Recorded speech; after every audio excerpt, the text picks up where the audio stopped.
Hi, my name's Charlie Smith. I'm editor of the Georgia Straight, and I'm here today to talk about real estate, which is one of the most popular spectator sports in Vancouver because the prices are probably higher than anywhere else in Canada and most areas of North America.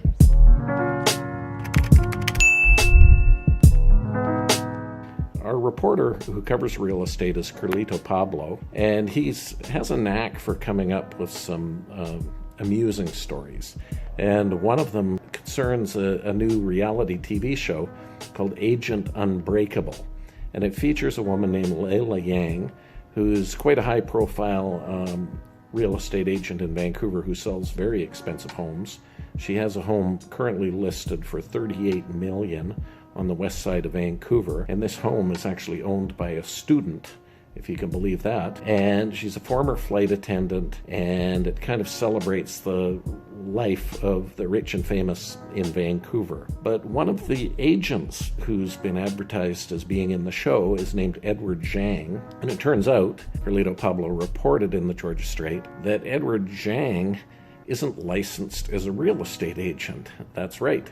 You need to be licensed by the Real Estate Council of British Columbia to buy or sell homes on behalf of clients, and he wasn't. He told Carlito, I have a managing broker's license. So Carlito said, well, why are you putting yourself out as an agent? And he said, that's for entertainment purposes. So, but there's a serious side to this reality TV show called Unbreakable Agent, because some in the Chinese-Canadian community are concerned that it's going to reinforce stereotypes about the community. The media has been full of stories of rich Chinese immigrants buying real estate, and that's fueled a backlash. We also had a record number of hate crimes against people of Asian ancestry in Vancouver last year, went up 700%, and police have linked that to the pandemic and people being upset about that. So we have a problem in Vancouver with racism against Chinese Canadians, and the reality is there are a great many Chinese Canadians who are low income, and the community's roots in British Columbia were actually based in poverty for many years. The original Chinese first came to the west coast of British Columbia in the 18th century on Meares Island off of Vancouver Island. There has been suggestions they might have come even earlier. A large number came in the 1800s as the railway was being developed, and many Chinese died who were working on that railway, which was John A. Macdonald's dream of uniting the country, and the Chinese did much of the labor.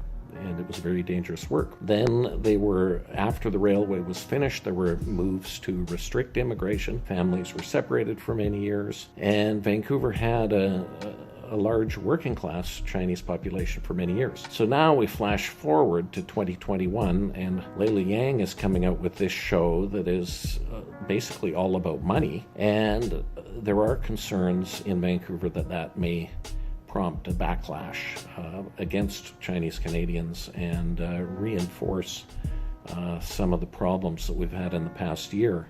So we'll see where this goes. It might not be a success. It might be a success. And we have seen more representation of Asian Canadians in Canadian entertainment, and I think a lot of people have welcomed that with shows like Kim's Convenience, but I'm not sure that Agent Unbreakable fits that objective in the eyes of some. So that's one real estate story that Carlito Pablo's been covering in the Georgia Straight. Another one that's quite interesting is a home on the west side of Vancouver, that's the wealthy side, on Arbutus Street, and it recently sold for $2.5 million, and it wasn't a very large home, a single-family home, but here's the catch. It's uninhabitable. So here's a home that is uninhabitable that sold for $2.5 million. That tells you a story about the Vancouver real estate situation. The Vancouver real estate market is on steroids.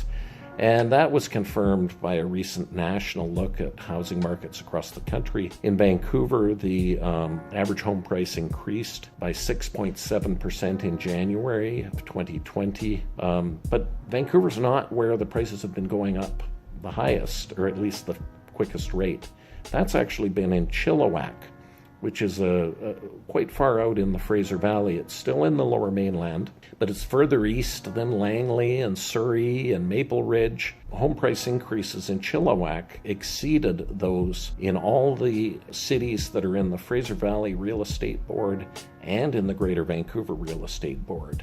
So why Chilliwack? What's the whack in Chilliwack, as Carlito Pablo was reporting? Well, here's the thing, is home prices are less expensive in Chilliwack, so you get more home for the dollar.